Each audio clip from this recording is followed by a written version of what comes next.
Hello students, कैसे हैं आप सब। आई होप आप सभी बहुत अच्छे होंगे। बच्चों, हम पढ़ रहे थे chapter number 7 which is coordinate geometry. तो चलिए, लेक्चर 1 हम कंप्लीट कर चुके थे। आज हम लेक्चर नंबर 2 के बारे में बात करने जा रहे हैं। सो लेक्चर नंबर 1 में हमने पढ़ा था कि 2 पॉइंट्स अगर आपको गिवन होते हैं तो उन 2 पॉइंट्स के बीच में डिस्टेंस किस तरह से हमें फाइंड आउट करनी है। क्लियर। कोऑर्डिनेट ज्योमेट्री का सबसे बेसिक सी थिंग है ये कि पॉइंट्स का मीन क्या होता है, कोऑर्डिनेट्स है, एब्सिस ऑर्डिनेट, ये सब हम पढ़ चुके थे। आज हमें ये देखना है कि अगर आपको 2 पॉइंट्स गिवन है, उन दोनों पॉइंट को ज्वाइन करने पर एक लाइन अगर वो फॉर्म होती है, उस लाइन पर मैंने एक पॉइंट ले दिया और ये मैंने आपसे कहा कि ये जो पॉइंट है इस पूरी लाइन को m/n या फिर m1/m2 में डिवाइड करता है। तो बताओ कि ये जो पॉइंट है इसके कोऑर्डिनेट्स क्या होंगे। आई थिंक कुछ कंफ्यूजन आप लोगों को लगा कि मैम सब ऊपर से उड़ गया, हमें नहीं समझ में आया। तो इसके लिए देखो, पहले अपन थ्योरी पढ़ेंगे, थ्योरी के बाद जब अपन ग्राफिकल वे में इसको पढ़ेंगे तो आपको जो मैंने कहा वो 1 मिनट में समझ में आए। 1 मिनट भी आई थिंक नहीं लगेगा। तो पहले देखो, थ्योरी यहाँ पर लिखी हुई है। थ्योरी में क्या कहा है मैं आपको एक्सप्लेन कर देती हूँ कि 2 पॉइंट्स हैं आपके पास A एंड B। उनके कोऑर्डिनेट्स हमें गिवन है x1 x2 and x1y1 and x2 y2। Okay. P point हमने लिया और वो P पॉइंट इस तरह से डिवाइड करता है कि जो AP एंड BP का पार्ट है वो m1/m2 में डिवाइड करता है। आपको सिर्फ ये फाइंड आउट करना है, ये बताना है कि जो पॉइंट P है उसके कोऑर्डिनेट क्या होंगे। तो चलिए, इसको समझने के लिए अपन ने जैसे ग्राफ यहाँ पर ले लिया। अब 2 पॉइंट्स हम यहाँ पर बनाते हैं। जैसे कि पॉइंट A अपन ने ले लिया यहाँ पर, ठीक है, इसको पॉइंट A बोल दिया। A के कोऑर्डिनेट भी हमने लिख लिए। पॉइंट B अपन यहाँ पर ले लेंगे, ये हो जाएगा पॉइंट B। इन दोनों के कोऑर्डिनेट अपन ने लिख लिए। दोनों को जैसे अपन ज्वाइन करेंगे, लाइन अपन ने यहाँ पर ड्रॉ कर दी, ठीक है। एक और पॉइंट मैंने पॉइंट P लिया क्योंकि मुझे पता है कि पॉइंट P कहाँ पर लाई करता है, इसी लाइन सेगमेंट पर लाई करेगा। तो ये पॉइंट P हो जाएगा। इसके कोऑर्डिनेट हो जाएंगे x एंड y। क्लियर कि मैम x1 x2 लिया, B के लिए आपने x2 y2 लिया। ओके। इस P ने आपका क्या बिगाड़ा था, P क्या कोई दुश्मन था जो आपने इसको ऑन दी xy लिया? ऐसा कोई कुछ नहीं है, ठीक है, ऐसी कोई बात नहीं है। x और y लेने के पीछे कोई इंटेंशन पर्टिकुलर नहीं होता, बस हम इजी वे हम कोशिश करते हैं कि हमारा वर्क इजीएस्ट वे में हो जाए। सो हमने x एंड y यहाँ पे कोऑर्डिनेट लिए। अब हमें ये बताया गया है कि जो ये लाइन है AP और BP, ठीक है, तो इनका जो रेशियो है वो m1 और m2 है। अब यहाँ पर बच्चे को कंफ्यूजन क्रिएट हो जाता है दैट मैम ये m1 क्या है, m2 क्या है, हमें नहीं समझ में आया। तो उसके लिए चलिए मैं आपको बताती हूँ कि m1 और m2 एक्चुअल में होते क्या है। देखो, ये पॉइंट P इस पूरी लाइन को 2 पार्ट में डिवाइड करता है। जैसे मान लीजिए कभी मैंने आपको कोई भी लाइन सेगमेंट दे दिया, मान लो ये लाइन मैंने आपको या कुछ बॉक्स मैंने आपको दे दिया। मैं आपसे कह रही हूँ, कभी नहीं देखा कभी अपन चॉकलेट खा रहे हैं, ठीक है, और हमारे कोई छोटे ब्रदर या सिस्टर हमारे पास आ जाते हैं तो वो भी जिद करने लग जाते हैं। हम क्या कहते हैं, हम उसको ब्रेक तो कर देते हैं। मदर हमारी बोलती है कि नहीं इसको इक्वल पार्ट में डिवाइड करना है, लेकिन हम क्या कर देते हैं, अब बहुत से अच्छे भी होते हैं, कोई ऐसे भी होते हैं जो इक्वल पार्ट में नहीं, कुछ एक पार्ट बिग रखेंगे, एक पार्ट शॉर्ट रखेंगे। मान लो उन्होंने यहाँ से इतना रख दिया, क्लियर, डिवाइड कर दिया। अब कोई सा भी पार्ट किसे मिले वो कोई प्रॉब्लम नहीं है, बट देखो ये जो लाइन ये से है, ये लाइन की वजह से चॉकलेट 2 पार्ट में डिवाइड हो गई। अब हमसे मदर ने कहा था कि हाफ हाफ करनी है, लेकिन हमने क्या करी, ज्यादा वाला पार्ट तो इधर रख दिया और कम पार्ट इसे दे दिया। फिर इसको मैं कह सकती हूँ कि 2:5 में डिवाइड कर दिया कि इसको तो पूरी का केवल इतना सा पार्ट मिला, इसको 5 पार्ट मिला। तो यही हमारे पास m1 और m2 है। जो ये रेशियो में अपन डिवाइड करते हैं ना, कभी कहते हैं कि हाफ का मतलब अगर हाफ बोलते हैं तो मीन 1:1 हो जाएगा, मीन 2 इक्वल पार्ट्स में है। तो यहाँ से यहाँ तक की अगर मैं डिस्टेंस के बारे में बात करूँ, ये हो जाएगी m1, और अगर मैं इस डिस्टेंस के बारे में बात करूँ तो ये क्या हो जाएगी m2। क्लियर, यहाँ तक समझ में आ गया। अब हमारा टास्क है कि आपको ये x एंड y की वैल्यू फाइंड आउट करनी है। कैसे करेंगे हमें तो नहीं पता, हम तो डिस्टेंस फॉर्मूला जानते हैं। डिस्टेंस फॉर्मूले से कुछ हो सकता है क्या? नहीं, कुछ नहीं हो सकता। तो इसके लिए एक फॉर्मूला होता है सेक्शन फॉर्मूला। तो चलिए यहाँ पर x की वैल्यू क्या हो जाएगी, m1 x2 plus m2 x1 upon m1 plus m2। ध्यान रखना, m1 है तो उसके साथ x2 आएगा, अगर m2 आपने लिया होता तो उसके साथ x1 आता। इन दोनों बातों में ध्यान रखना बहुत ज्यादा जरूरी है। क्लियर, x की वैल्यू इस तरह से निकलेगी कि y की वैल्यू के लिए क्या करना है, यही फॉर्मूला आप यहाँ पे कॉपी पेस्ट कर दो। बस यहाँ पर x की जगह क्या आ जाएगा, y आ जाएगा। तो m1 y2 plus m2 y1। कि क्या ऐसा पॉसिबल है कि हम m2 और x1 को पहले लिख दें? हाँ बिल्कुल आप लिख सकते हैं, कोई प्रॉब्लम नहीं है, बट मैंने कहा ना m1 है तो साथ में x1 आना चाहिए। क्या आना चाहिए, m1 के साथ x1? बिल्कुल नहीं, m1 है तो उसके साथ क्या आना चाहिए, x2 आना चाहिए, ठीक है, और m2 है तो उसके साथ x1, और अपॉन में तो m1 प्लस m2 चलेगा ही सही। यहाँ पर ध्यान रखना x1 प्लस x2 मत कर देना जल्दी जल्दी में, या कभी हम कंफ्यूजन में x1 प्लस x2 कर देते तो वो हमें नहीं करना है। ये बात आगे समझ में। अब एक और डाउट है कि यहाँ पर एक वर्ड लिखा हुआ है इंटरनल डिवीजन। ये इंटरनल का मीन क्या है? इंटरनल मीन है पॉइंट P है ये इस लाइन AB पे कहाँ वेरी करता है। देखो लाइन के ऊपर है यानी कि लाइन के अंदर है तो एक तरह से इंटरनली डिवाइड है या नहीं है, है। अब अगर ये पॉइंट मैंने यहाँ पे मान लो यहाँ पे अज्यूम कर लिया कि मैम ऐसा थोड़ी होता है, ये पॉइंट तो बाहर जा रहा है, अब तो गलत है, ये नहीं ऐसा हो सकता। ऐसा हो सकता है, वो अपन पढ़ेंगे अभी नेक्स्ट, उसे कहते हैं एक्सटर्नल डिवीजन। ये फॉर्मूला सबके माइंड में अच्छे से क्लिक हो गया, ठीक है। नेक्स्ट भी फॉर्मूला सेम ही है, बस प्लस की जगह माइनस हो जाएगा। यहाँ पर हमें क्या दिया गया है, वो एक लाइन सेगमेंट है, P पॉइंट है और ये रेशियो अपन ने M1 और M2 ही लिया है। तो चलिए ग्राफ लेते हैं। ग्राफ पे जैसे ही हमने एक पॉइंट लिया, पॉइंट A पॉइंट B, दोनों पॉइंट अपन ने ले लिए, दोनों को हमने ज्वाइंट भी कर दिया जितना वर्क अपन ने पहले किया था। अब मैं आपसे कह रही हूँ एक्सटर्नल डिवीजन मीन कि जो पॉइंट P है वो इस लाइन से कहीं दूर होगा, लाइन के ऊपर नहीं लाई करेगा, लाइन से कहीं दूर होगा, लाइन सेगमेंट से दूर है। अब इन दोनों को जैसे अपन ने ज्वाइंट किया, ज्वाइंट भी कर दिया। अब ये रेशियो क्या है, M1 और M2, अब फिर कंफ्यूजन क्रिएट होता है। अब ये M1 कौन सी वैल्यू है, M2 कौन सी वैल्यू है, क्या ये ऐसा है कि M1 A और B की वैल्यू है, नहीं। जो पॉइंट आपको गिवन है वहां से और जो पॉइंट हम कह रहे हैं कि ये डिवाइड करता है उसके बीच की टोटल अगर डिस्टेंस के बारे में बात करो तो वो M1 है। कि ये तो कैसे हो सकता है, ये पॉसिबल ही नहीं है कि कोई पॉइंट अगर बाहर वेरी कर रहा है वो फिर डिवाइड कर सकता है, तो ऐसा बिल्कुल पॉसिबल है। इसको आप नॉर्मल लैंग्वेज में समझो कि आपका ये लाइन सेगमेंट था, ठीक है। लाइन सेगमेंट को जैसे आपने एक्सटेंड किया तो एक ऐसा पॉइंट अपन ने यहाँ पे लिया कि AB यानी कि AP और PB इन दोनों का अपन रेशियो निकाला तो M1 और M2 आया, ठीक है। इस तरह से भी अपन इसको सेक्शन फॉर्मूले को समझ सकते हैं। तो A और P की वैल्यू यहाँ से यहाँ तक कितनी हो जाएगी, M1, और ये जो B है ना यहाँ से M2 की, इसकी वैल्यू कितनी हो जाएगी, M2, इस P तक। क्लियर, तो मैं यहाँ से ऐसे लिख सकती हूँ AP रेशियो क्या हो जाएगा, BP कितना है, M1 रेशियो M2। ओके, ये बात आगे सबको समझ में कि इसका मीन क्या है। अब इसका क्या फॉर्मूला बनता है, तो थोड़ी देर पहले जो पढ़ा था सेम फॉर्मूला है, बट पॉजिटिव की जगह यहाँ पर नेगेटिव यूज जाएगा। क्योंकि ये देखो बाहर जा रहा है, बाहर जा रहा है मतलब हमसे अपोजिट जा रहा है, हमारे अपोजिट हमारे अगेंस्ट जा रहा है। जो भी हमारे अगेंस्ट है वो हमारे लिए नेगेटिव, हम उसके साथ फ्रेंडशिप नहीं रखेंगे जो हमारे अगेंस्ट है, ठीक है। तो इसलिए हमने क्या किया, यहाँ से उसको सब्ट्रैक्ट यानी कि नेगेटिव में कन्वर्ट कर दिया। यहाँ पर भी M1 माइनस M2 हमने यूज किया है। ये बात आगे सबको समझ में। अब कि y के लिए क्या करना है, मैंने कहा था सेम फॉर्मूला कॉपी पेस्ट कर दो, बस x की जगह y आ जाएगा। क्लियर। अब एक और स्पेशल कंडीशन हमारे पास होती है दैट ये जो पॉइंट P था, मान लो जैसे अभी अपन ने चॉकलेट थी तो एक कंडीशन होती है ना कि मदर डिवाइड करती है, दोनों को इक्वल पार्ट में देती है, कि अगर दोनों को इक्वल पार्ट में वो डिवाइड करता है वो पॉइंट, तो उस पॉइंट के कोऑर्डिनेट्स क्या बनते हैं। चलिए देखते हैं। वही हमारी लाइंस जो हम 2-3 टाइम्स पढ़ चुके हैं। इसके बाद आ गया हमारा ग्राफ। 2 पॉइंट्स अपन ने यहाँ पर ले लिए, point A and the second is point B। Okay, coordinates अब तो आपको बताने की आई डोंट थिंक की नीड है, आप अच्छे से जानते हैं x2 y2 और x1 y1।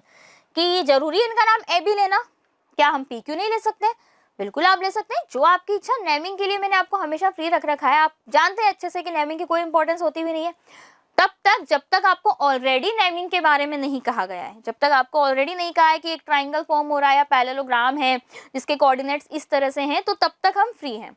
ये हमने कर लिया। इसके बाद दोनों को जैसे अपन ज्वाइन करते हैं, एक पॉइंट हमारा हो गया यहाँ पर। अब ये जो पॉइंट P है और ये रेशियो है, ये हो जाएगा 1:1, मतलब इक्वली डिवाइड कर रहा है।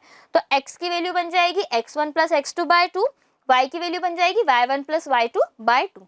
अब ये फॉर्मूला कैसे आया, कि क्या हम सेक्शन फॉर्मूले को भी हम प्रूफ कर सकते हैं क्या, बिल्कुल आप कर सकते थे।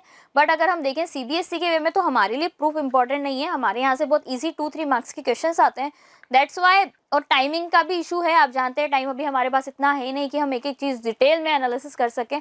तो उसके लिए आपको स्मार्ट वे में शॉर्टली स्टडी करनी है कि हाँ जो हमारे लिए इंपॉर्टेंट है तो वो हमने पढ़ लिया। अब जो नेक्स्ट लेक्चर हम पढ़ेंगे वो हम पढ़ेंगे ट्रिग्नोमेट्री। बहुत अच्छा है। इवन अगर आप मैथमेटिक्स के अलावा फिजिक्स भी पढ़ेंगे तो फिजिक्स में भी आपके ट्रिग्नोमेट्री जरूर आती है। उसमें पता है वही साइन थीटा कोस थीटा पता नहीं क्या क्या, उनकी वैल्यूज बच्चों को ना डरा देती है, वो कंफ्यूज हो जाते हैं फॉर्मूलाज में, जबकि सबसे इजी थिंग है। आपको ये पता होता है कि स्टार्टिंग करने के बाद एंडिंग आपको कहाँ लानी है, प्रूफ ही तो करना होता है। बहुत सारे क्वेश्चन में LHS पता है, RHS पता है, कभी अगर प्रूफ नहीं हो पाया LHS सॉल्व करते आइए, RHS सॉल्व करते चलिए, दोनों कहीं ना कहीं तो हमारा आंसर मैच हो ही जाएगा, तो हम आंसर ला सकते हैं। ठीक है, तो पहले अपन बात करते हैं इस फॉर्मूला पे कि किस तरह से आया है। चलिए देखो, ये x is equal to x1 plus x2/2 लिखा हुआ है। थोड़ी देर पहले जो अपन ने फॉर्मूला पढ़ा था तो वो क्या पढ़ा था, x is equal to m1 x2 plus m2 x1 upon m1 plus m2। तो m1 और m2 की जगह में वैल्यू 1 1 मुझे गिवन है, तो क्या बन जाएगा ये x इज इक्वल टू बन जाएगा x2 प्लस x1 अपॉन 2। तो देखो सेम फॉर्मूला तो बना मेरे पास, x1 प्लस x2 बाय 2 और यहाँ पर x2 प्लस x1 बाय 2। इस तरह से ये फॉर्मूला बनता है। आगे बात समझ में। हमारे लिए इंटरनल डिवीजन ही इंपॉर्टेंट है। जब तक आपसे एग्जाम में कुछ ना कहा जाए, आपको ओनली इंटरनल डिवीजन के बारे में ही बात करनी है। एक्सटर्नल अगर कहेंगे तो उसके अंदर पर्टिकुलर कंडीशन आपके पास जरूर रहती है, ठीक है। और ये फॉर्मूला भी बहुत अच्छा है, बहुत इंपॉर्टेंट है, वहां आपसे कहेंगे नहीं। अच्छा, इसको एक फॉर्मूला और बोला जाता है, इसको मिड पॉइंट के नाम से भी जाना जाता है। मिड पॉइंट क्यों? देखो दोनों को बीच में मिड में आ रहा है पॉइंट, तो इसको मिड पॉइंट भी। तो कभी आपसे कह दिया जाए कि use mid point formula and find the value of X and Y या find the value of P, तो आपको कौन सा फॉर्मूला अप्लाई करना है? सबसे ईजी, सबसे अच्छा फॉर्मूला मुझे लगता है। कोई एम की टेंशन नहीं है, कोई m2 की टेंशन नहीं है, बस डायरेक्ट फॉर्मूला अप्लाई करो। ओके तो चलिए अपन स्टार्ट करते हैं एक्सरसाइज 7.2। 7.2 में काफी सारे क्वेश्चंस हैं और सारे इतने इजी क्वेश्चन है कि आई डोंट थिंक इससे ज्यादा इजी क्वेश्चन हमारे पास कोई और फॉर्म हो सकते हैं। तो चलिए सबसे पहले क्वेश्चन नंबर 1 के बारे में अपन बात करते हैं। आपको गिवन है यहाँ पर 2 पॉइंट्स गिवन है, रेशियो गिवन है। तो देखो मान लीजिए अगर मैं यहाँ पे एक लाइन ड्रॉ करती हूँ ए बी, ठीक है। रेशियो आपको क्या दे रखा है? 2:3। तो ये हमारे पास इस तरह से लाइन बन जाएगी 2:3। क्लियर? ये पॉइंट हो गया P। इसकी हमें coordinate x and y find out करने हैं। A वाला पॉइंट है तो इसके कोऑर्डिनेट देखो कितने हो जाएंगे, -1, 7। पॉइंट B के कोऑर्डिनेट कितने हो जाएंगे, 4, -3। हो गया। अब इसके बाद हमें क्या करना है, एक्स वाई की वैल्यू निकालनी है। बाकी सब पता है तो अप्लाई कर दीजिए। फॉर्मूला में क्या होता है, x is equal to m1 x2। m1 की वैल्यू कितनी है 2, x2 प्लस, चलो इसको मैं पहले इस तरह से लिख लेती हूँ, 2 + 3, ये 3 हो गया, ठीक है। सो m1 x2, तो m1 यहाँ पर है। अब देखो x1 y1 है तो x2 कितना हो जाएगा 4, x1 की वैल्यू कितनी हो जाएगी -1, ठीक है। तो ये कितनी वैल्यू आपके पास बन गई, 4 2 8 -3 बाय 5/5, तो ये वैल्यू हो गई 1। x तो आ गया 1। y की वैल्यू अपने पास कितनी फाइंड आउट होगी, सेम रहेगा हर चीज, ठीक है, प्लस अपॉन 2 + 3। बस वैल्यू किसकी आ जाएगी, y2 की वैल्यूज आ जाएगी। यहाँ पर y2 की वैल्यू आ गई -3, यहाँ पर आ गई 7। तो कितना बन जाएगा, 3 7 27 -6 is equal to 15, 15 divide by 5 is equal to 3। So points आपके पास क्या बन जाएंगे, पॉइंट P आपके पास बन जाएंगे यहाँ पर 1,3। ध्यान रखना हमेशा आगे जो पर वैल्यू लिखते हैं वो x की लिखते हैं, उसके बाद अपन y कोऑर्डिनेट के बारे में बात करते हैं। ये रहा सॉल्यूशन। बताइए था ना इजी? और ये क्वेश्चन ऑफ कोर्स आपने देखा होगा सैंपल पेपर में भी इस टाइप के क्वेश्चंस आए हुए हैं। नेक्स्ट क्वेश्चन के लिए बात करते हैं, क्वेश्चन नंबर 2। काफी सारे इजी क्वेश्चन हैं, बस ट्राई जरूर करना, प्रैक्टिस जरूर करना। हमेशा मैं एक ही बात आपको रिपीट करती हूँ, find the coordinate of the points, यानी कि आपको पॉइंट्स निकालने हैं, उस कोऑर्डिनेट्स मतलब बताने हैं ऑफ ट्राइसेक्शन। अब ये क्वेश्चन बड़ा अच्छा है, एक्चुअल में बहुत अच्छा क्वेश्चन है, ध्यान से सुनना। करना क्या है, ये अपने पास एक लाइन बनी हुई है, ये अपन ने बना दी, इनकी अपन नेमिंग कर देते हैं। पॉइंट A हो गया, पॉइंट B हो गया, ठीक है। पॉइंट्स क्या गिवन है, पॉइंट A की वैल्यू थी 4, -1, पॉइंट B था अपने पास -2, -3। क्लियर? अब ट्राइसेक्शन तो हमें नहीं सुना, बाइसेक्शन तो हमें पता है, 2 इक्वल पार्ट में डिवाइड करना। ट्राइसेक्शन मीन 3 इक्वल पार्ट में डिवाइड करना। ये देखो हो गया। इनके नेमिंग अपन ले लें तो ये हो जाएगा P, ये पॉइंट हो जाएगा Q। क्लियर सबको? अब देखो हमें क्या करना है कि ये सेम रेशियो में डिवाइड है, 1 1 1 का रेशियो ले या कुछ भी रेशियो ले। अब हमें सॉल्व करने के लिए क्या करना है, तो इसको ध्यान से देखो। अगर मैं कह रही हूँ कि ये 1 1 1 पार्ट है, ठीक है, मान लो इक्वल कर रहे हैं अपन, तो 1 1 1 रेशियो अगर मैं ले रही हूँ, तो क्या मैं ऐसे कह सकती हूँ कि जो ये वाली लाइन है, यानी कि अगर मैं इतना सा रेशियो निकालूं तो ये 1 और ये पूरा रेशियो अपने पास 2 हो जाएगा कि नहीं हो जाएगा? अगर आप बीच के Q के पॉइंट को भूल जाइए थोड़ी देर के लिए, इसको नेगलेक्ट कर दो। होता है ना कभी किसी की इंपॉर्टेंस नहीं तो उसको नेगलेक्ट कर देते हैं, ठीक है। नेगलेक्ट करना सीखना भी चाहिए, बहुत ज्यादा जरूरी होता है। तो हमने इसको Q को नेगलेक्ट कर दिया। अब हमारे पास वैल्यू बच गई AP और PB हमारे पास बचा हुआ है। तो रेशियो आपको गिवन है 1:2। पॉइंट P के अगर अपन कोऑर्डिनेट्स के बारे में बात करें तो देखो पॉइंट P के लिए अपन बात कर रहे हैं, मैं डायरेक्ट इसमें कोऑर्डिनेट्स ही लिख रही हूँ। तो क्या होता है फॉर्मूला, अच्छे से जानते हैं। m1 x2, m1 की वैल्यू कितनी है 1, ठीक है। ब्रैकेट्स अपन थोड़े बड़े बना लेते हैं क्योंकि हमें पता है कि बहुत सारी वैल्यूज इसके अंदर आने वाली है। m1 x2, x2 कितना है देखो, अब Q को भूल जाओ, x2 की वैल्यू कितनी है -2 प्लस, ठीक है, m2 x1, m2 की वैल्यू कितनी है देखो यहाँ पर, m2 हमारे पास कहाँ है, ये रहा 2, x1 की वैल्यू कितनी है 4 बाय, और दोनों को ऐड करना है तो 1 + 2, तो ये तो हो गई वैसे हमारे पास x की वैल्यू, ठीक है। इसी तरह से अपन y की वैल्यू भी निकाल सकते हैं। अब ये किसके इक्वल हो जाएगा, देखो डायरेक्ट इक्वल कर देती हूँ मैं यहाँ पर, थोड़ा सा अपन स्मार्टली इसको सॉल्व कर लेंगे। तो ये कितना हो जाएगा -2 और 4 2 8, 8 - 2 6/3, तो कितना हो जाएगा 2, ठीक है। नॉर्मल सा सॉल्व किया अपन ने।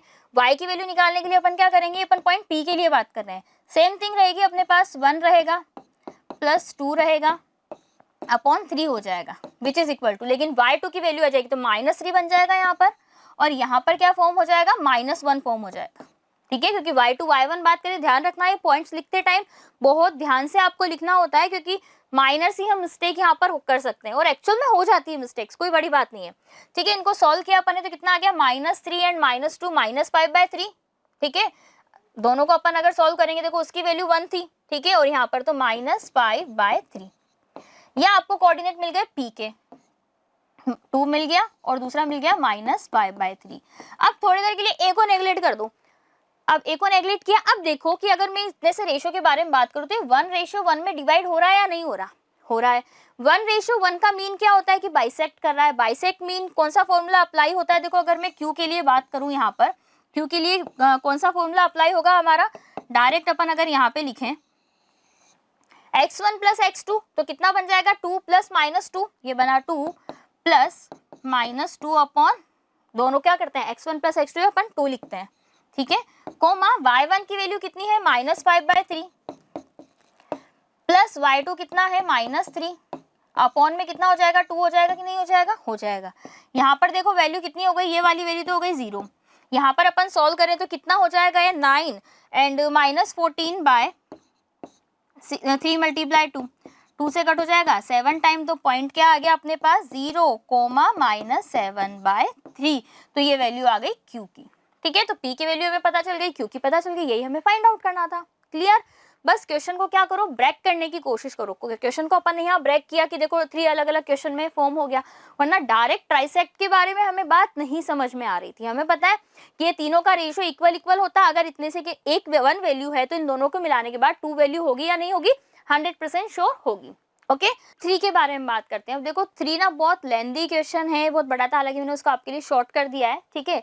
यहाँ पर आपको एक डायग्राम भी गिवन है इस तरह से, ये क्या है, कहीं रेस हो रही है, एक स्कूल है, आपके लिए इंपॉर्टेंट ये डायग्राम नहीं है, इंपॉर्टेंट केवल ये लाइन है जो इसमें लिखी हुई है। तो क्या ध्यान रखना है कि जो ये फ्लावर पॉट्स हैं, इनके बीच में हर किसी के भी 100 फ्लावर पॉट्स है, इनके बीच में डिस्टेंस है 100 मीटर, ये आपको गिवन है क्वेश्चन में, ठीक है। 100 मीटर है ये पूरी वैल्यू, और यहाँ पे जो वैल्यू है तो ये कितनी है 1 मीटर की इनकी डिस्टेंस है। हमें कहा गया है कि कुछ स्टूडेंट्स हैं जैसे कि निहारिका है, runs 1/4 of the distance AD, यानी कि AD का उसने कितना कवर कर लिया, 1/4 कवर कर लिया। तो अगर अपन निहारिका के लिए पॉइंट्स के बारे में बात करते हैं कि निहारिका के लिए कोऑर्डिनेट्स क्या होने चाहिए, तो देखो क्या बन जाएंगे। सबसे पहले अगर मैं x की वैल्यू देखो तो कौन सी रो में है, ये हमसे कहा गया है सेकंड रो में, तो x की वैल्यू तो हो जाएगी 2, ठीक है। y की अगर मैं वैल्यू के बारे में बात करूं तो y की वैल्यू क्या कहा है उन्होंने, पूरी लाइन का 1/4, फुल लाइन कितनी है देखो 100 है, सो 1/4 ऑफ 100 होगा या नहीं हो जाएगा, हो जाएगा। तो इसके कोऑर्डिनेट कितने हो जाएंगे 2,25। क्लियर। इसी तरह से निहारिका के बाद देखो अपन सेकंड नंबर पे बात करें, प्रीत के बारे में बात करते हैं, तो प्रीत के कोऑर्डिनेट्स कितने हो जाएंगे, प्रीत है 1/5 ऑफ द डिस्टेंस AD, यानी कि ये वैल्यू हमेशा y की होती है। अब ये कौन सी रो में है, 8th लाइन में है, तो x की वैल्यू तो कितनी हो जाएगी 8, क्योंकि इन सबके बीच में डिस्टेंस 1 मीटर आपको गिवन है, और बाकी डिस्टेंस की अपन बात करें तो 1/5 ऑफ द लाइन, सो 1/5 × 100, तो ये कितना हो जाएगा 8,20। ये दोनों पॉइंट्स आ गए। अब क्वेश्चन क्या कहता है, क्वेश्चन को सुनिए। आपको ये रेड फ्लैग है, फ्लैग से हमें वैसे भी कोई मतलब नहीं है, ये सिर्फ डायग्राम हमें समझाने के लिए था, और कोई लिटरली हमारा यहाँ पे इंटेंशन नहीं है डायग्राम से। What is the distance between both flag, कि दोनों के बीच में डिस्टेंस कितनी है, तो दोनों पॉइंट के बीच में डिस्टेंस अपन निकाल सकते हैं बाय डिस्टेंस फॉर्मूला। उसके बाद हमसे कहा गया है if Rashmi has to post a blue flag exactly half between the line segment, यानी कि जो दोनों इन दोनों से लाइन सेगमेंट बन रहा है उसके बिल्कुल हाफ में उसे अगर एक फ्लैग यहाँ पर पोस्ट करना है, फ्लैग लगाना है, तो मतलब क्या करना है, हमें इन दोनों का मिड पॉइंट निकालना है, बस हो गई बात खत्म। दो बातें हमें करनी है, पहले तो इन दोनों के बीच में डिस्टेंस फाइंड आउट करो, फिर दोनों पॉइंट से अपन इनका मिड पॉइंट फाइंड आउट कर सकते हैं, ठीक है, कर सकते हैं यहाँ पे क्वेश्चन। नेक्स्ट क्वेश्चन की ओर चलते हैं। देखो इजी क्वेश्चंस हैं, बहुत सारे हैं, और टाइम का हमारे पास वैसे भी इशू है, क्योंकि हमें जल्द से जल्द सिलेबस हमारा कंप्लीट करना है, एग्जाम्स आने वाले हैं।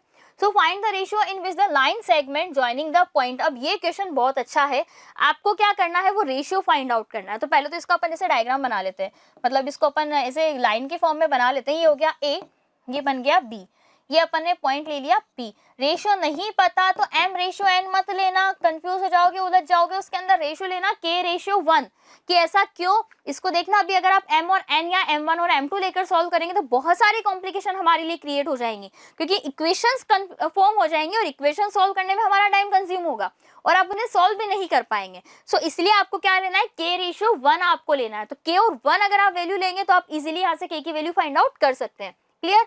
अब कौन कौन से पॉइंट है, देखो ये वाला पॉइंट है इज डिवाइडेड बाय दिस। तो पॉइंट P के कोऑर्डिनेट हो जाएंगे -1, 6, A के कोऑर्डिनेट हो जाएंगे -3, 10, ठीक है। B के कोऑर्डिनेट हो जाएंगे 6, -8। हमें क्या फाइंड आउट करना है, k और 1 की वैल्यू, k की वैल्यू फाइंड आउट करनी है। 1 तो 1 ही होता है, तो हम क्या करें, लगा दे सेक्शन फॉर्मूला। ऑफ कोर्स हम जानते हैं, तो सेक्शन फॉर्मूला के बारे में बात करेंगे तो पॉइंट्स क्या क्या बनते हैं अपने पास। रेशियो भी हमें गिवन है, सबसे पहले अपन पॉइंट्स के बारे में बात करते हैं। क्या करते हैं हम, m1 x2, ठीक है। तो m1 की जगह कितना हो जाएगा k, ठीक है। x2 कितना है, तो देखो x1 ये, x2 ये हो जाएगा 6, okay. m1 x2 plus m2 x1 upon किसके अपॉन हो जाएगा, m1 प्लस m2, तो k प्लस 1 फॉर्म होगा या नहीं हो जाएगा, हो जाएगा। तो ये देखो x की वैल्यू थी, किसकी वैल्यू थी ये, x की। अब x वाला कोऑर्डिनेट इसका कितना है, -1 है। x वाला कोऑर्डिनेट यही है, क्या करूं मैं, ट्रांसपोज कर दूं, बिल्कुल करेंगे अपन ट्रांसपोज। से कितना हो जाएगा, 6k - 3 is equal to -k - 1। Solve कर लेंगे तो कितना आ जाएगा, 7k। इसको भी अपन ने ट्रांसपोज कर लिया तो -2 इज इक्वल टू 0। k की वैल्यू कितनी आ जाएगी, 2/7। सो k की वैल्यू 2/7 आई है। इसका मतलब ये है कि अगर मैं k रेशियो 1 के बारे में बात कर रही हूँ तो रेशियो क्या फॉर्म हो रहा है, 2/7, ठीक है। अगर मैं यहाँ पे अपॉन में 1 लिख दूं तो कौन सी बड़ी बात है, लिख सकते हैं। तो इसकी वैल्यू क्या हो जाएगी, 2/7। अब आपका वर्क ये है कि आपको इसे y के साथ भी चेक करना है। जब भी एग्जाम में इस टाइप का क्वेश्चन आया तो आपको दोनों के बारे में बात करनी है, किसी एक के बारे में बात नहीं करनी है, क्योंकि हमें दोनों के लिए प्रूफ करना है। तो y के लिए अपन कैसे प्रूफ करेंगे, y की वैल्यू कितनी थी, 6 हो जाएगी, और इक्वल टू सेम थिंग यहाँ पे लगेगी, k लिखा हुआ है अपने पास, +1 लिखा हुआ है, अपॉन k +1 आ जाएगा। x2 कितना है, -8, और x1 कितना है, 10। सॉल्व करेंगे तो वापस से k की वैल्यू कितनी आ जाएगी, 2/7। सो हमें पता चल जाएगा कि हमारा आंसर बिल्कुल राइट है। ओके, नेक्स्ट क्वेश्चन की ओर चलते हैं। क्वेश्चन नंबर 5 काफी इजी क्वेश्चंस है, बस इनको प्रैक्टिस जरूर करना। बार बार एक ही बात रिपीट करने का इंटेंशन यही है, क्योंकि बच्चे लाइटली लेते हैं इजी चैप्टर्स को, सोचते हैं फॉर्मूला है कर लेंगे बस हो जाएगा, तो फिर वो ना एग्जाम में भी बस ही होता है। नेक्स्ट क्वेश्चन देखो, find the ratio in which the line segment joining, यानी कि दो पॉइंट है, is divided by the x axis. X axis का बोला है तो y कोऑर्डिनेट 0 होगा या नहीं होगा, पता चल गई एक बात, ठीक है। अब y कोऑर्डिनेट 0 है तो अपन ओनली y के बारे में बात कर लेंगे। रेशियो अपन ने क्या ले लिया, k रेशियो 1 ले लें। वापस से लाइन फॉर्म हो रही है a b, और ये पॉइंट अपन p ले लेंगे, ठीक है। p के x लाइन पे है, x एक्सिस पे y कोऑर्डिनेट 0, तो पॉइंट क्या हो जाएगा, x, 0। a के पॉइंट कितना हो जाएगा, देखो 1, -5। b के लिए हो जाएगा -4, 5। आगे बात समझ में, रेशियो नहीं पता तो क्या ले लेंगे, k रेशियो 1। अब थोड़ा सा समझदारी दिखाना कि x के लिए नहीं लेना, आपको डायरेक्ट y की वैल्यू निकालो। जब आपको x की वैल्यू ही नहीं पता तो फाइंड आउट कर सकते हैं क्या, नहीं कर सकते। तो थोड़ा स्मार्टली वर्क करो, डायरेक्ट अपन y के लिए निकालेंगे। तो y के लिए वैल्यू कितनी होती है, देखो 0 इज इक्वल टू, फॉर्मूला वही बहुत अच्छे से आप जानते हैं, k ये वैल्यू आ जाएगी 1, ये वैल्यू आ जाएगी अपॉन k +1। होगा या नहीं होगा, होगा। ये नॉर्मल अपन ने स्ट्रक्चर बना लिया। अब इसके बाद क्या हो जाएगा, k y2, क्योंकि अपन y के लिए ले रहे हैं तो y की वैल्यू 5, और यहाँ पर हो जाएगा -5। ट्रांसपोज कर दिया, 0 के इक्वल हो जाएगा, तो ये तो हो जाएगा 0 इज इक्वल टू 5k -5। तो यहाँ से k की वैल्यू कितनी आ जाएगी, 1। तो जैसे ही मुझे k की वैल्यू पता चल गई, क्या मैं x के वाले कोऑर्डिनेट की वैल्यू नहीं निकाल सकती, बिल्कुल निकाल सकती, क्योंकि y वाला कोऑर्डिनेट तो 0 है, ये हम जानते हैं। तो x वाले कोऑर्डिनेट की वैल्यू क्या हो जाएगी अपने पास, देखो k ये वैल्यू एज इट इज है, तो k की जगह अपन 1 अभी चलो पुट कर देंगे। नेक्स्ट स्टेप में 1 अपन ने लिखा, ये लिख लिया, और ये k +1, k x2 -4 1 x1 1 k +1 value put कर देंगे। k की वैल्यू जैसे अपन 1 लिखेंगे तो कितना हो जाएगा, -4 + 1 अपॉन 1 + 1, क्योंकि वैल्यू कितनी थी 1, 1 + 1, तो कितना बन जाएगा, -3/2। सो हमारे जो p की वैल्यू है वो कितनी आ जाएगी, -3/2, 0। ये आपके पास कोऑर्डिनेट फॉर्म हो जाएगा। आगे बात समझ में, कैसे कोऑर्डिनेट्स फॉर्म होते हैं। ओके, नेक्स्ट क्वेश्चन की ओर चलते हैं। क्वेश्चन नंबर 6, कंसेप्ट आपको सेम अप्लाई करना है, बस डिस्टेंस फॉर्मूला याद रखो, सेक्शन फॉर्मूला याद रखो, कहीं अगर मिड पॉइंट के बारे में बात करें तो मिड पॉइंट के बारे में आप फॉर्मूला याद रखो। आपको बताना है कि जो चारों लाइन है ये क्या है, एक पैरेललोग्राम है, मतलब जो पॉइंट्स हैं, तो सबसे पहले तो एक पैरेललोग्राम फॉर्म कर लेते हैं अपन। ये बना लिया अपन ने पैरेललोग्राम। ओके, अब ये एक और बात इन्होंने कहा है कि जो पॉइंट्स हैं, वर्टिसेस हैं, इनको आपको सही ऑर्डर में लेना है। मतलब अगर आप ए की वैल्यू लेते हैं, ये वाली वैल्यू जैसे कि 1,2 तो हो जाएगा 1,2। बी की वैल्यू लेते हैं आप 4, तो आपको ये याद रखना है 4, उसके बाद वाली आपको वैल्यू लेनी है सी के लिए, तो x, 6। फिर वैल्यू डी की हो जाएगी 3,5, ए, बी, सी और ये हो जाएगा डी। लाइन को जैसे अपन यहाँ पर ज्वाइंट करेंगे, ये देखो लाइन अपन ने ज्वाइंट कर दी।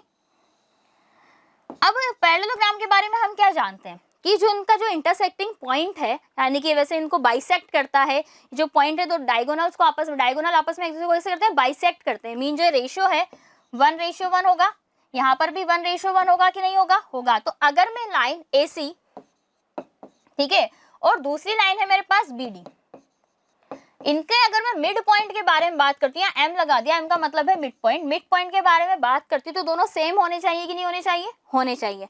तो क्या यहाँ से अपन सॉल्व कर सकते हैं क्वेश्चन को? चलिए देखिए, सबसे पहले हमें क्या करना है, मिड पॉइंट के बारे में बात की, मिड पॉइंट x1 + x2/2, ए और सी के लिए अपन लेते हैं, तो ए और सी का मिड पॉइंट कितना हो जाएगा, 1 + x/2, ओके।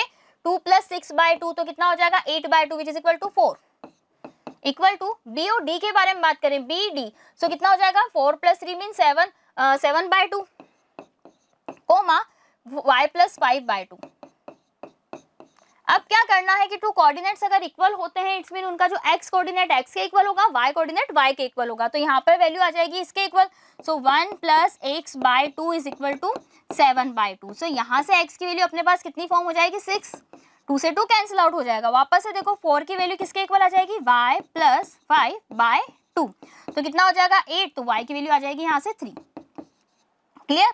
तो ये आपके पास x एंड y की वैल्यू आ गई, तो पॉइंट्स आ गए 6,3। अब हमें यही तो उन्होंने कहा था कि आप x और y की वैल्यू निकालो, बस हमने x और y की वैल्यू फाइंड आउट कर ली। अब पढ़ अपन कोऑर्डिनेट ज्योमेट्री रहे हैं, बट यूज हमारे देखो कि पैरेललोग्राम आ रहा है, तो इसीलिए कहते हैं ये सब चीजें एक दूसरे से रिलेटेड होती हैं। आपको सभी के बारे में अच्छे से पढ़ना बहुत ज्यादा जरूरी है।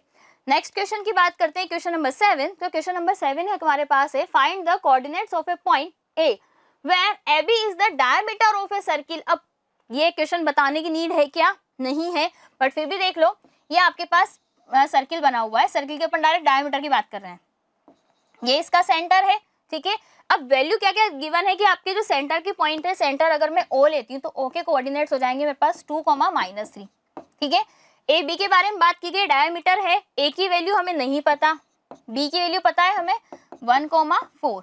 अब सर्किल है, सर्किल में अगर सेंटर है तो वो सेंटर डायमीटर को बाइसेक्ट ही तो करता है, मीन टू इक्वल पार्ट में रेशियो 1:1 हो जाएगा। तो ये वैल्यू नहीं पता, तो इसको मैं क्या ले लूँ, एक्स एंड वाई अज्यूम कर लूँ, कर सकते हैं। ए और बी भी आप ले सकते हैं अगर एक्स एंड वाई आपको पसंद नहीं आ रहा तो पॉइंट ओ के कोऑर्डिनेट्स हमारे अकॉर्डिंग क्या होने चाहिए, तो coordinates of point A, point O, ठीक है। पॉइंट ओ के कोऑर्डिनेट्स क्या हो जाएंगे हमारे अकॉर्डिंग, x1 + x2/2, सो x + 1/2, कोमा y + 4/2। अब ये किसके इक्वल है, देखो ये इक्वल है 2, -3 के इक्वल है, किसके इक्वल है, 2, -3 के इक्वल है। सो अब क्योंकि ऑलरेडी आपको गिवन है, तो अपन कंपेयर करेंगे तो देखो यहाँ से x + 1/2, तो x इज इक्वल टू आ जाएगा 2, तो x की वैल्यू अपने पास आ जाएगी 4 - 1, x की वैल्यू आ जाएगी 3। Similarly y + 4/2 which is equal to -3, तो यहाँ से देखो y की वैल्यू कितनी आ जाएगी, 3 × 6 -6 और -4, तो y की वैल्यू आ जाएगी -10। सो पॉइंट क्या बन जाएगा आपका, पॉइंट ओ के कोऑर्डिनेट्स की अपन बात करें तो 3, मतलब पॉइंट ए के बारे में अपन बात करें तो कितना फॉर्म हो जाएगा अपने पास 3, -10। ओके, आगे बात समझ में। इस तरह से काफी सारे क्वेश्चंस आप इजीली सॉल्व कर सकते हैं। एक्चुअल में इजी क्वेश्चंस हैं, तभी मैं आपसे बोल रही हूँ कि कुछ चैप्टर्स इजी होते हैं, उनको स्किप प्लीज मत कीजिएगा। If A and B are, अब ये क्वेश्चन बहुत अच्छा है, यहाँ पे बच्चे कंफ्यूज हो सकते हैं। आपको क्या दिया है, लाइन दी है, तो सबसे पहले तो अपन ए और बी बना लेते हैं, लाइन ए लाइन बी। फिर हमें एक पॉइंट पी भी गिवन है, इनके कोऑर्डिनेट्स भी अपन चलो पहले लिख लेते हैं। ए के कोऑर्डिनेट से -2, -2, बी के कोऑर्डिनेट से 2, -4, ठीक है। इसके बाद एक पॉइंट पी हमें कहीं दिया है, अब हमें नहीं पता कहाँ दिया, हमने तो कहीं भी उसको वेरी कर दिया, हमने लिख दिया, हमारी प्रॉब्लम नहीं है, ठीक है। उसके बाद हमें एक इंपॉर्टेंट रिलेशन गिवन है that AP is equal to 3/7 AB। तो AP is equal to 3/7 AB। कुल मिला के इसकी बात क्या है that AP upon AB is equal to 3/7। तो AP का रेशियो अगर 3 है तो ये वाला रेशियो 7 होगा या नहीं होगा? टोटल रेशियो की बात कर रही हूँ मैं, टोटल। अगर यहाँ से यहाँ तक की वैल्यू कितनी है 3, तो यहाँ से यहाँ तक की टोटल वैल्यू कितनी हो जाएगी 7। बट मुझे क्या ऐसी वैल्यू फाइंड आउट करनी है क्या? नहीं करनी। मुझे क्या वैल्यू देखनी है? मुझे PB की वैल्यू चाहिए। तो आप खुद बताओ, जब पूरी वैल्यू 7 है, ये 3 है, तो इतना सा पार्ट 4 हो जाएगा कि नहीं हो जाएगा? हो जाएगा। तो अगर मैं यहाँ से रेशियो फाइंड आउट करना चाहूँ, तो अगर मैं यहाँ पे लिखती हूँ AP ratio PB which is equal to 3/4 होगा या नहीं होगा? हो जाएगा। तो क्या आप पॉइंट P के कोऑर्डिनेट्स फाइंड आउट नहीं कर सकते क्या? वही तो हमें करने हैं, ठीक है। P एक लाइन हमें वेरी करता है और हमें क्या करना है? कोऑर्डिनेट्स निकालने P के। अब रेशियो हमें नहीं पता था, बट अब पता चल गया 3 और रेशियो 4 हमारे पास बन जाएगा। कि मैम डायरेक्ट क्यों किया? हम आपकी बात पर ट्रस्ट नहीं करेंगे। ओके, मैं प्रूफ करके बता देती हूँ। लाइन है हमारे पास AB, इसको अपन क्या लिख सकते हैं? AP प्लस PB लिख सकते हैं कि नहीं लिख सकते? लिख सकते हैं। क्या यहाँ से AP की मैं वैल्यू पुट कर दूं? 3/7 AB प्लस PB, ठीक है। इधर भी आ जाएगा अपने पास AB, क्लियर। अब हम चाहे तो यहाँ से आप AB की जगह AP की वैल्यू भी आप पुट कर सकते थे, दोनों को ट्रांसपोज किया तो कितना हो जाएगा? माइनस, तो ये हो जाएगा अपने पास 4/7 AB which is equal to PB। Okay, so PB upon AP, देखो 4/7 तो आ गई ना वैल्यू 4, इतना सा पार्ट हमारे पास 4 फाइंड आउट हो गया। तो बाकी कोऑर्डिनेट्स पता है और रेशियो पता है, तो वैल्यू फाइंड आउट करने में कोई टाइम हमें यहाँ पर कंज्यूम नहीं होगा। नेक्स्ट क्वेश्चन के बारे में चलिए बात करते हैं। Next question number 9, find the coordinates of the point which divide the line segment. ऐसे पॉइंट के आपको फाइंड आउट करना, और ये 4 पार्ट में डिवाइड करता, तो क्वेश्चन बड़ा अच्छा है, ठीक है। जैसे ट्राइसेक्ट वाला था उसी तरह से बहुत अच्छा क्वेश्चन है। इसको अपन A अपन कंज्यूम करते हैं, इसको B अपन ने मान लिया। हमें क्या करना है? अब 4 पार्ट में पहले आप इसको डिवाइड तो कीजिए। ये कर दिया मैंने, 1 पार्ट, 2 पार्ट, 3 पार्ट, 4 पार्ट, और सबका जो रेशियो है ना वो सेम है, मतलब 1 1 1 1 1 1 रेशियो है। नेमिंग कर देते हैं अपन P Q R, ठीक। अब पहले इसको ध्यान से देखो, सबको भूल जाओ, इतना सा ध्यान रखो। ये आ गया Q, ये है A, ये है B। ओके, A के कोऑर्डिनेट्स कितने हमें गिवन है यहाँ से? -2, 2। B के कोऑर्डिनेट कितने गिवन है? 2, 8। ओके, अब जब Q है, ध्यान से देखो, क्या ये Q इस पूरी लाइन को बाइसेक्ट नहीं करता? आपको ऐसा नहीं लग रहा? बिल्कुल करता है। तो अब Q के कोऑर्डिनेट कैसे निकलेंगे? देखो, x1 + x2/2, सो -2 + 2/2 कितना हो जाएगा? 0, कोमा। y के कैसे निकलेंगे? y1 + y2/2, तो 2 + 8/2 10/2 which is equal to 5। Q के कोऑर्डिनेट पता चल गए। अब आप क्या करना है? Q के इधर वाले पार्ट को आप यूज कीजिए। जैसे कि मान लो केवल इतना सा पार्ट आप यूज करना, Q है, यहाँ पर है, आ गया R, ये है B, और ये आ गया Q।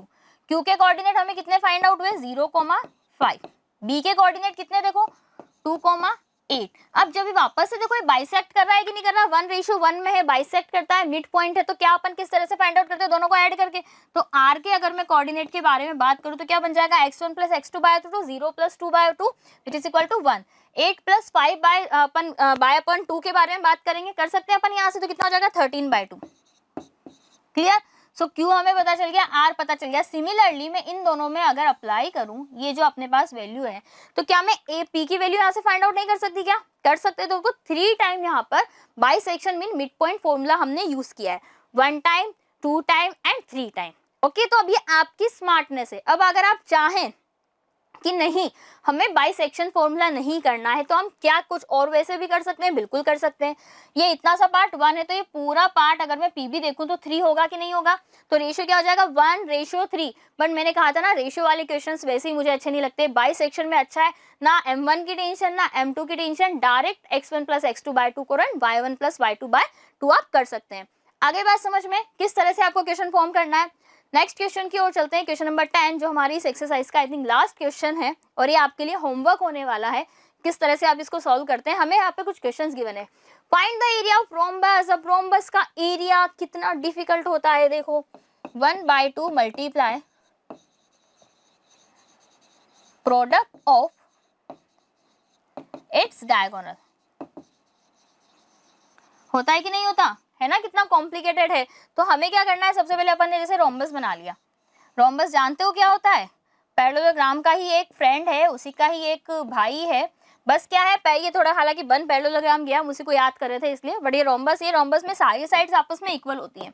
एक स्क्वायर था, स्क्वायर को आपने धक्का देने की कोशिश करी, उसको पुश किया, बट उसका जो बॉटम पार्ट था वो वहीं फिक्स रहा और पार्ट मूव हो गया तो वो रोम्बस में कन्वर्ट हो गया। क्लियर। अब इसके जब अपन डायगोनल निकालेंगे, डायगोनल की वैल्यूज नहीं निकाल सकते क्या, डिस्टेंस फॉर्मूला आपको पढ़ा है कितने अच्छे से, मान लो ये पॉइंट हो गया ए बी सी डी। कल कितने सारे क्वेश्चंस किए थे, मतलब प्रीवियस लेक्चर में डिस्टेंस फॉर्मूला के हमने, तो यहाँ पहले ए सी की वैल्यू निकालना, बी डी की निकालना और फॉर्मूला में वैल्यू पुट करके आप सॉल्व कर सकते हैं। आ गई बात समझ में, ठीक है। नेक्स्ट पे बढ़े। अब नेक्स्ट हमारे पास एक टॉपिक रिमेनिंग होता है, वैसे देखा जाए तो वो हमारे सिलेबस में नहीं है, बट फिर भी हम उसको देख लेंगे क्योंकि छोटा सा टॉपिक है। अगर अपन सैम्पल पेपर में देखेंगे तो उसका एक क्वेश्चन आया भी था, क्वेश्चन फॉर्म हुआ था। तो हमारे पास टॉपिक है एरिया ऑफ ट्राइंगल। ये तो हमें बहुत अच्छे से आता है, एरिया ऑफ ट्राइंगल क्या आता है, 1/2 मल्टीप्लाई बेस मल्टीप्लाई हाइट। इसमें कौन सी नई बात बता दी आपने, हाँ तो मैंने कब कहा कि मैंने नई बात बताई। देखो क्या करना है आपको, ये ट्राइंगल हमारे पास बना हुआ है, ट्राइंगल की अपन ने नेमिंग कर दी, नेमिंग के बाद हम जानते हैं फॉर्मूला क्या होता है, ये अपन ने हाइट भी यहाँ पर अज्यूम कर दी, मतलब ये 90 डिग्री है, ठीक है। हाइट का मीन ये होता है, एल्टीट्यूड है तो ये वाली पॉइंट 90 डिग्री है। फॉर्मूला होता है 1/2 बेस मल्टीप्लाई हाइट, ठीक है। बेस की वैल्यू कितनी है बीसी और हाइट कितना हो जाएगा एडी, हम जानते हैं, लेकिन हम पढ़ रहे हैं कोऑर्डिनेट ज्योमेट्री, तो कुछ ना कुछ तो यहाँ पर ट्विस्ट होंगे, बिल्कुल है। अगर इनके सभी के कोऑर्डिनेट्स अपन ने ले लिए x1 y1 x2 y2 और x3 y3, तो अब इनसे क्या बनेगा, देखो 1/2 बेस मल्टीप्लाई हाइट। सबसे पहले आपको क्या करना है, तो पहले डी के पॉइंट निकलेंगे। डी के पॉइंट कैसे निकलेंगे, रेशियो भी नहीं पता, k/1 मान के अपन रेशियो फाइंड आउट करेंगे, काफी सारी कॉम्प्लिकेशन क्रिएट होती है, बट हमें ऐसा कुछ नहीं करना। हमारे पास डायरेक्ट फॉर्मूला है, क्या लिखा है 1/2 मतलब 1 2 3, ये याद रख लो 1 2 3, बस ये याद रख लो, कुछ नहीं करना। फिर इसके बाद हमने क्या किया, देखो 1/2 x1 y2 y3 1 2 3, फिर इसके बाद यहाँ पर x1 था तो इधर आ जाएगा, x2 आ जाएगा 2 3 1, इनको रोटेट करते चलो 1 2 3 2 3 1, फिर इसके बाद 3 1 2। हमने क्या किया, सबसे पहले x1 तो ब्रैकेट में आ जाएगा y2 minus y3 plus x2, फिर आ जाएगा y3 minus y1 plus x3 के साथ आ जाएगा y1 माइनस y2। क्लियर। ये फॉर्मूला आप याद कर लीजिए, यही है आपके ट्राइंगल का फॉर्मूला और यही हमें करना है। क्वेश्चन में अगर आ जाता है, क्वेश्चन कि एग्जाम में अगर क्वेश्चन आ जाता है, मतलब क्वेश्चन में क्वेश्चन किस तरह से आएगा, एग्जाम में क्वेश्चन अगर फॉर्म हो जाता है that find the area of the triangle, triangle के कोऑर्डिनेट्स अगर आपको गिवन है देन आपको इस तरह से करना है। कोऑर्डिनेट्स ना देकर अगर आपको ट्राइंगल की साइड दी गई होती तो साइड से हम जानते हैं हीरोन फॉर्मूला क्या होता है, एस। अब एस क्या होता है, a + b + c/2, तो स्क्वायर रूट में s minus a multiply s minus b s minus c, इस तरह से अपन फॉर्मूला फाइंड आउट कर सकते हैं। बट अगर हमें बेस और हाइट के बारे में कुछ बात पता है तो हम कौन सा फॉर्मूला अप्लाई करेंगे, area of triangle is equal to 1/2 multiply base multiply height. Is it clear. तो अब कुछ 2 क्वेश्चंस हैं, ज्यादा क्वेश्चन हमने इसके इसलिए नहीं लिए क्योंकि हमारे लिए उतना इंपॉर्टेंट पार्ट ये नहीं है। 7.3 एक्सरसाइज है तो 1-2 क्वेश्चन है, फटाफट से अपन देख लेते हैं। Find the area of the triangle whose vertices are, vertices आपको गिवन है तो एरिया कितना होता है 1/2 मल्टीप्लाई बेस मल्टीप्लाई हाइट, होता ही है वो तो। उसके अलावा x1, अब x1 की वैल्यू कितनी है x1, फिर y2 माइनस y3, y2 कितना हो जाएगा 0 माइनस y3 कितना हो जाएगा प्लस हो जाएगा क्योंकि पहले ही नेगेटिव का साइन है उसके पास, तो प्लस x1 के बाद आ जाएगा x2, तो x2 कितना है -1, ठीक है चलो यहाँ पर अपन ने डायरेक्ट लिख दिया। उसके बाद कितना बन जाएगा, अब ये आया ना x2, तो इसके बाद आ जाएगा y3 माइनस y1, ये बन गया, ठीक है। फिर वापस से प्लस, अब आ जाएगा x3, x3 के साथ हमारे पास क्या आ जाएगा 3 है, तो y1 माइनस y2, तो 3 माइनस 0 बन गया। सॉल्व कर लेंगे, आंसर आ जाएगा। चलिए देखते हैं क्या बनता है अपने पास ये, तो ये फॉर्म हो जाएगा 4 2 8, ओके। ये बन जाएगा 7 तो +7, माइनस है ना प्लस में कन्वर्ट हो जाएगा और ये हो जाएगा 6, ओके बन गया। तो यहाँ पर कितना हो जाएगा 21/2, ऐड करेंगे 21 ही हो जाएगा, 7 7 7 21/2। इसके पीछे यूनिट आपको क्या लिखनी है, तो अपन लिखेंगे यूनिट स्क्वायर। स्क्वायर क्यों, एरिया हमेशा स्क्वायर में होता है, जानते हैं ना, और वॉल्यूम हमेशा क्यूब में होता है। एरिया है स्क्वायर के साथ आएगा, वॉल्यूम है क्यूब के साथ आएगा। ओके, तो ये था आपका इसका सॉल्यूशन। नेक्स्ट क्वेश्चन की चलिए बात करते हैं, क्वेश्चन नंबर 2। अब वैल्यूज आपको गिवन है, के की वैल्यू फाइंड आउट करनी है, मैं आपको तरीका बता दूंगी किस तरह से आपको करना है। कोलिनियर होने के लिए क्या पता है हमें, दैट 0, 3 पॉइंट है, ये आपके ट्राइंगल फॉर्म कर रहे हैं। अगर मैं कह दूं ये तीनों कोलिनियर है, मतलब तीनों एक ही साथ हैं, तो इनका से क्या कोई ट्राइंगल बन पाएगा, नहीं बन पाएगा। ठीक है, तो जब भी कोलिनियर की बात करें तो देखो, एक कोलिनियर अपन ने प्रीवियस लेक्चर में पढ़ा था, क्या पढ़ा था, ए बी सी। तो हमने यहां से देखा था that A B plus B C equal to A C. आपसे चेक करने को बोला था, बताओ कि तीनों लाइन कोलिनियर है या नहीं है। तो हमने क्या किया था, डिस्टेंस फाइंड आउट करके इस तरह से हमने सॉल्व किया था। अब यहाँ पर हमें उसने डिस्टेंस के बारे में नहीं कहा, तो हमारे पास चॉइस है। सबसे पहले एरिया ऑफ ट्राइंगल निकालो। ट्राइंगल निकालने के लिए वही फॉर्मूला आप अच्छे से जानते हैं, 1/2 x1 y2 माइनस y3, और पूरे फॉर्मूले को इक्वल टू 0 करके आप के की वैल्यू फाइंड आउट कर सकते हैं। क्लियर, ठीक है। और भी काफी सारे क्वेश्चन है तो सॉल्व करना। इसके बाद जो इंपॉर्टेंट क्वेश्चन है, तो वो अपन एक इंपॉर्टेंट क्वेश्चन की सीरीज लेकर आएंगे, जिसमें जितने भी इंपॉर्टेंट क्वेश्चंस हैं हर एक चैप्टर से रिलेटेड, तो वहां पर अपन इसे सॉल्व करेंगे। ओके बच्चों, और नेक्स्ट लेक्चर में अपन पढ़ने जा रहे हैं ट्रिग्नोमेट्री, तो बिल्कुल भी लेक्चर को मिस मत कीजिएगा। Okay students, so thank you so much.